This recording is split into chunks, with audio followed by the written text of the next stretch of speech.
Hello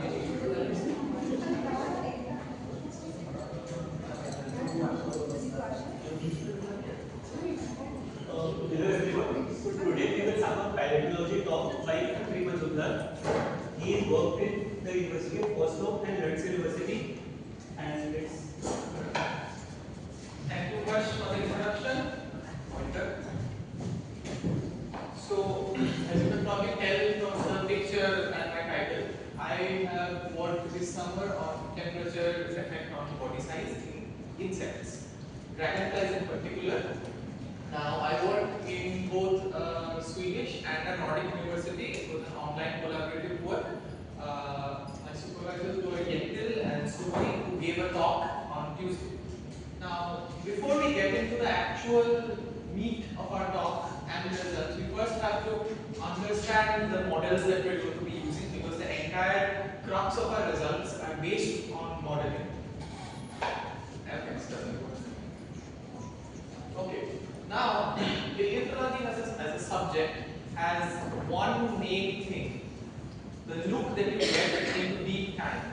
So there are a lot of subfields in paleontology. People who specialize on just one particular bivalve from one particular area. People who reconstruct ecosystems. People who work on how assemblages look when things die. But at the end of the day, at least to me, what is the most interesting question in paleontology is when you take all of this data, you put it on a time scale that spans all of the Phanerozoic. The Phanerozoic is basically the whole time during which multicellular life has existed. So when you put the data on that 500 million years of time, then what do you see? Because there are patterns. You just have to look further. But the issue with patterns and science is that while the human brain is very good at pattern recognition, you can't write in a paper that it looks like that it's increasing. You have to quantify. And there are different methods of quantification, and the main one that I'm going to be focusing on today is modeling, in specifically time series modeling. Now there are other ways to quantify data as well, statistical methods using differentials, but the reason why time series modeling in particular is important is because, as you can probably tell from the word time series, it is a data set which has a time component. In its most simple sense, a time series is a bunch of data where each data point is associated with some point in time, and then you have linearly arranged that data across time. So any graph that you have ever seen where y-axis is frequency of something and x-axis is time, that's a time series. And there is a whole mathematical field of analyzing just these time series. And since that field exists, you can borrow their equations and whatnot and try to apply them to our actual biological system. Now, next.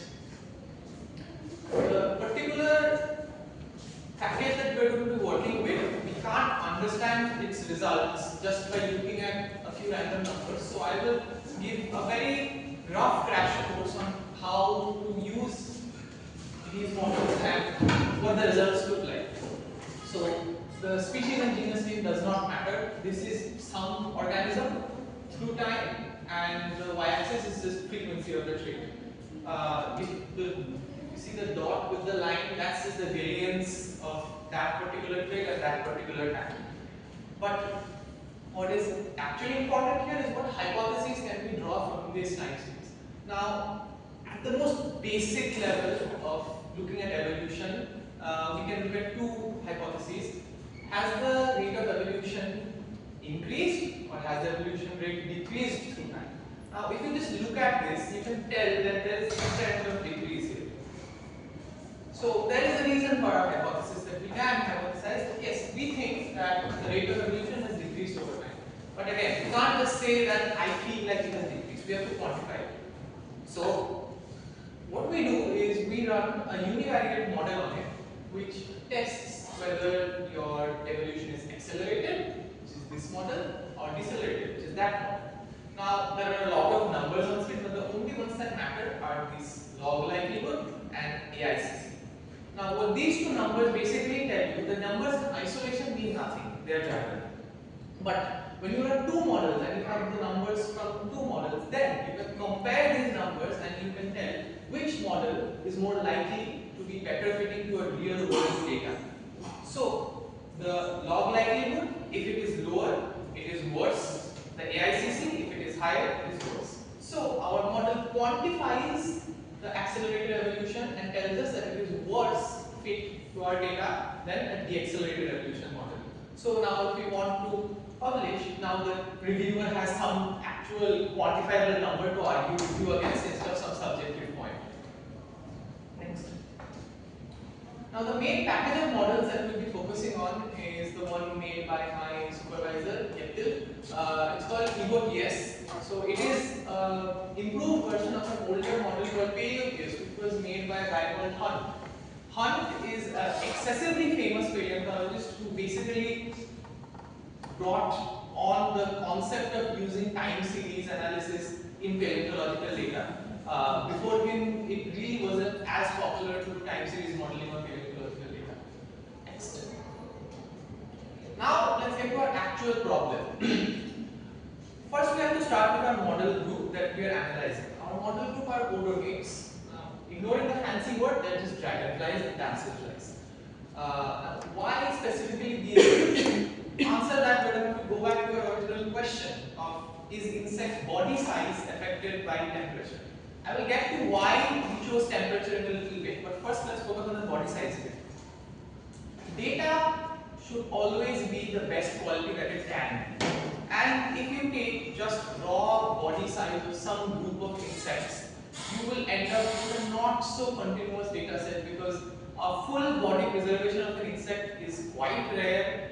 Since they're tasty first of all, and secondly they have soft tissue which decomposes, which leads to the body just sort of disintegrating and falling away everywhere. So if you wanted to take just the thorax of the insect, which is this bit maybe, and use that to quantify body size, your data set would look pretty poor. So we have a clever way of getting around that. Now the great thing about dragonflies is that modern ecologists, they study dragonflies a lot, and they used pictures of the wings compared to the picture of the body to develop a very linear relationship between the size of the wing and the size of the body. And that relation is extendable to all odogates through time, whether it's a dragonfly that's outside the window right now or 390 million years ago. So that's why we're choosing odogates, since wings on the other hand are not very tasty, they're mostly abiotic materials that don't have that much soft tissue that can just decompose and spread into the wind. So wing impressions are quite commonly preserved. This gives us a more robust data set to work on, which we can use as a proxy for insect body size. Next slide. Now, why temperature? Temperature is one of the most common abiotic variables that come to mind whenever you want to analyze any effect of abiotic variables on living things. It's usually temperature, oxygen content, water. I'll get to why we did it in the other two, but first let's focus on why temperature.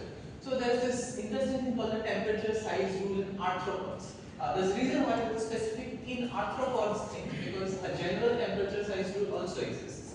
Now both the general temperature size rule and the temperature size rule in arthropods states cooler temperature means larger body size. Now there are more intricacies to it, but at its most basic sense, that's what it says. Now why the in arthropods bit? So the thing is, this temperature size rule has been extensively worked on by modern biologists. So the thing with biological data, modern data, is that you have much better depth of data than paleontological data, but you don't have the time to observe a macro trend. And the issue that at least we found with the current analyses of these is that instead of focusing on temperature as a macro trend, most of the studies went into the statistics of how minor altitude changes can affect it, or how some latitudinal variation can affect it. There is no comprehensive study of on a macro scale. If you ignore the smaller things like some altitude change or some latitude change, if the global average temperature is a certain thing, will that affect the average body size of a group of arthropods? So that's why we chose temperature, because that is something that we can actually test. And now, why did we choose the other things? Because somebody has already worked on it. This is the paper that actually inspired our work. Clapham and Kern wrote wrote a paper in 2012 where they compared insect body size. They also use wing length as a proxy because it's just the smartest thing to do. So they use wing length as a proxy against atmospheric PO2. Now their paper actually wasn't just against atmospheric PO2. They compared it to other variables and they came to the conclusion that atmospheric PO2 is the most likely one to matter. Now there were issues with their analysis that at least we thought that there are issues, that's why we went into this study. So for temperature, they did not use the actual isotopic mean sea level temperature as the temperature. They used a paleolatitude proxy, which can have issues. And due to that, their correlation that they calculated was not very good of temperature versus wing length. And secondly, atmospheric PO2 has been known to be completely decoupled from temperature or other variables. It might seem intuitive that the amount of heat in the air would affect the amount of oxygen in the air, but actual statistical analysis shows that temperature is completely independent of PO2. So that means that despite there being a correlation with PO2 of wing length, analysis of temperature can also yield an equally insightful result into the wing length analysis of this group. Next one. Now let's get to my work now. So this is my data set.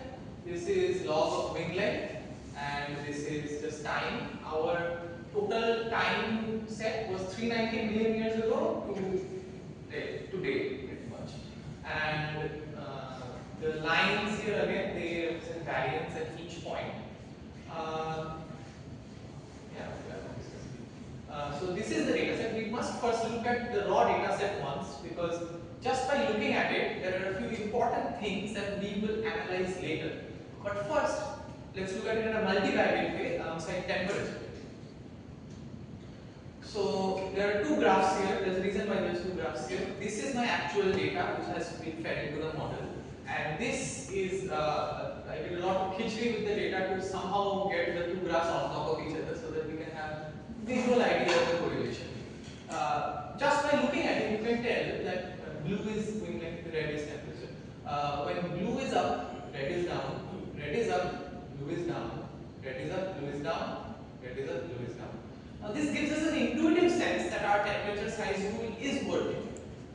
We will confirm this with a model later, but this is why it's important to not always focus on just your model data sets, but to also create proper plots that you can visualize. Next. One thing, so the data set that we used was from Waller and Svensson, the temperature data, and the ultimate wing length data was from Svensson. These guys are from London University, and that's why they just gave it to us for free. Next. Now, actual models that we use. There are two very scary looking equations on screen. If it makes you feel better, I don't understand them either. But the great thing is that using very standard models like this that have been published in journals like Nature and Science multiple times means that people smarter than me have in fact looked at this math and they have had the chance to critique it and stop the paper from being published. But the fact that despite multiple series of peer review, these two models from the EvoTS package have been consistently getting published and showing good results means that we can take a slight black box approach to this in the sense that we will parameterize a matrix, give it to the model will do something and give us a result. Now the important bit is the parameterization. So basically when you feed data into these models, you are feeding it as a raw data file. The model will do the parameterization by itself. So the model has an internal matrix and each point on that matrix represents a different parameter. Now depending on which points you assign to what values and how you let it change, your model will evolve in a different way.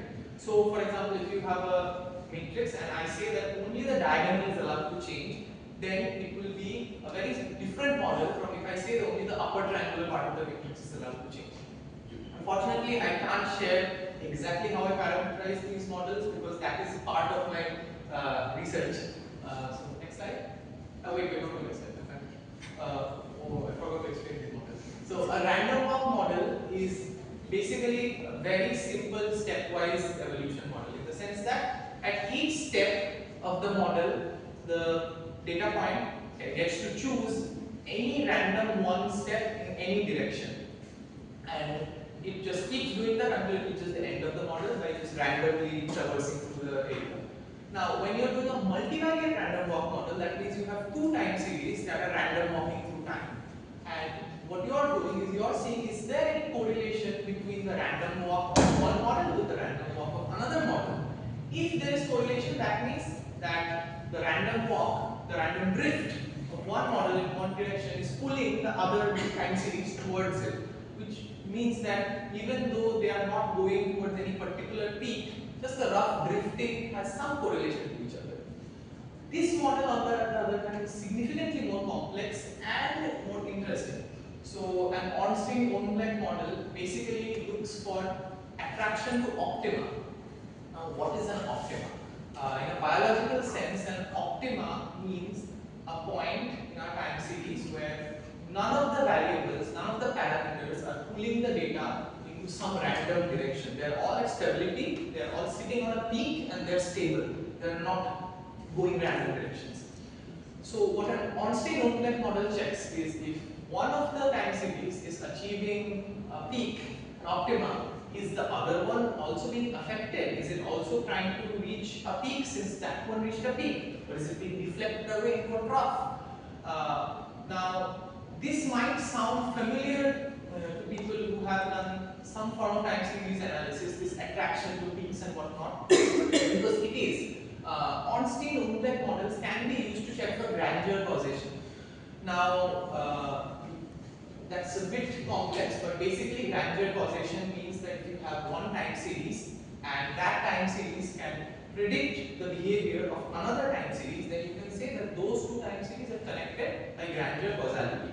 Now, what's great about that is, since you can predict one time series using the other, that means you now have a predictive framework, which means I can now confidently say that okay, if temperature is going for an optima in the next million years, insect body size will also follow that optima, since those two are in grandeur causality. Now next slide. So these are the actual models I ran. You can see that there are several versions of the Ornstein model because depending on your parameterization, the models will run different.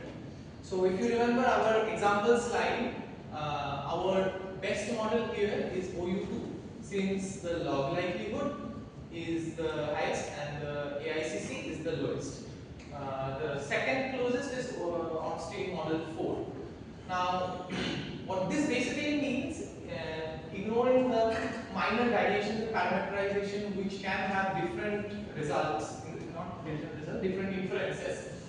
Since our Ornstein model is in general a better fit than our random walk models, that means that temperature is going for an optima and insect body size is in fact following that optima, which is a very interesting thing because when you run a normal Spearman rank correlation on this data set, you see that there is a correlation still, it's weak, but there is a correlation. Now that combined with this basically confirms that Clapham and Kerr did not do a proper analysis. They failed with either the temperature data set or the model had some flaw that resulted in temperature not having a good correlation. Next.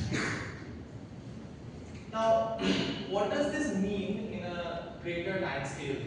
So, remember how I had originally presented that one question regarding the temperature size group with arthropods, where people keep bickering about whether altitude affects it, whether latitude affects it, and because of these bickerings, nobody actually took a paleontological database and ran to see if on a macro scale it shows a correlation. Since we do find a correlation here, that means the temperature size rule for arthropods is not in fact a special rule for arthropods. It just follows the general rule that all other animals follow with temperature size. Lower temperature, size is bigger. It's just a simple negative correlation. So that's why this is a pretty interesting result. Now obviously there are intricacies to this because models are inherently subjective. It is a common misconception that just because a model is math, you are getting a concrete, solid result. You know, numbers don't lie. Numbers do lie. Numbers lie the most. To make a model, you have to make a bunch of assumptions, and those assumptions matter. You can make any assumptions and make any data look like anything. which is why it's important for us to later look into why our model gave this result while Clapham's didn't. Next. Yeah, now another interesting inference. So remember how I have previously done multivariate analysis, which means I took ring size and temperature. This time I decided to do something else. Can you go to that? Go to the graph just over it. If you look at this graph, you will see that there are some points of very sharp break. So in a time series, these are called breakpoints. So when you have some form of stasis going on, stasis basically means that the graph is hovering around some median value. It's increasing, decreasing, but it's not doing any meaningful change. And a breakpoint is a sudden good change. That's a breakpoint. So I noticed this, and Clapham and Kerr also noticed this. So they had run a univariate analysis on the breakpoints of this data set. That breakpoint can be rise from length of that. Question. So what they did was they ran a model which put one breakpoint at 140 million years ago, 90 million years ago, and 200 million years ago. The significance of these numbers is that 90 million years ago is when the Cretaceous ended, so when dinosaurs died. 140 million years ago is when Cretaceous began, and 200 million years ago is when the Permian began. No, the Permian ended, sorry, the Permian ended. And the reason why these three dates are important is because when dinosaurs died, that is when birds diversified. And birds, as you would know, are one of the main predators of insects. At 140 million years are when the first avian dinosaurs appeared, and that also means that our first birds appeared at the beginning of the Cretaceous. And 200 million years is significant since that is when the first flying reptiles were like having a good hold in niches in ecosystems. Now, the reason why they chose these 3 points as breakpoints is because it is theorized that with the rise in insectivorous animals like birds, the body size of insects reduced because one of the main trade-offs of body size is mobility, and it's very bad to be a big mobile bug against a hungry bird because birds don't care if the body is this big or this big, they eat it regardless. So that's why they theorize that due to the rise of insectivory at those 3 points, we will see breakpoints in our data. Now, there are a few issues with this. First of all, the actual diversification trends of birds that they looked into here was not very up to date because 2012, it's been more than 10 years, a lot of more research has come out. And that research tells us that birds basically had no ecosystem niche when they first appeared in the beginning of the Cretaceous. And the actual small flying insectivorous birds which occupy the major niches in the sky nowadays, they in a huge spurt of diversification appeared after the Cretaceous. The reason why they took 90 million years ago instead of 65 million years, which is the actual end of the Cretaceous, was because at that time they thought that the Cretaceous extinction was decoupled from the diversification of birds, which is not true. The Cretaceous extinction is what freed up the niches which led to the diversification of birds. So a more accurate date here would have been 65. Now the other 2 dates, while their model does show comparable log likelihood stats, these are also not that defensible. I already told you why the 140 million year one has some issues. The 200 million year one has even more issues. Since among pterosaurs there is exactly one group which has proven insectivore. All other groups have no actual evidence of them being insectivorous. So you can't make a hypothesis that around the world all insects reduced in size because of one group of pterosaurs. That is not very defendable. So what we did was we ran a similar breakpoint model. Next. Okay, this is what I was talking about. So this is very small, but basically over here is when the Cretaceous ends. When the green arrow is meeting this gray line here, this is the time scale. This is when the Cretaceous is ending. This is when after Cretaceous part is beginning. And you can see that exactly 2 to 3 major lineages before this Cretaceous extinction. And after the Cretaceous extinction, you have a huge explosion of lineages right at the early point here. So that time period is called Paleogene, but that's not important. Next. So what we did was, our hypothesis was, first of all, that 90 million years was wrong. We should have put it at 65 million years. So that's our first hypothesis. We ran that, and we obviously can't just say that, oh, biologically it doesn't make sense that 145 million years should have a wake point. So we also tested it with our model. And as you can see, 65 million years ago has a better log likelihood scale than our 145 million years ago model. And on a log likelihood scale, a difference of 2 is considered a significant difference. Over here, you have a difference of almost 10, which means that this is significantly better, more supported than this.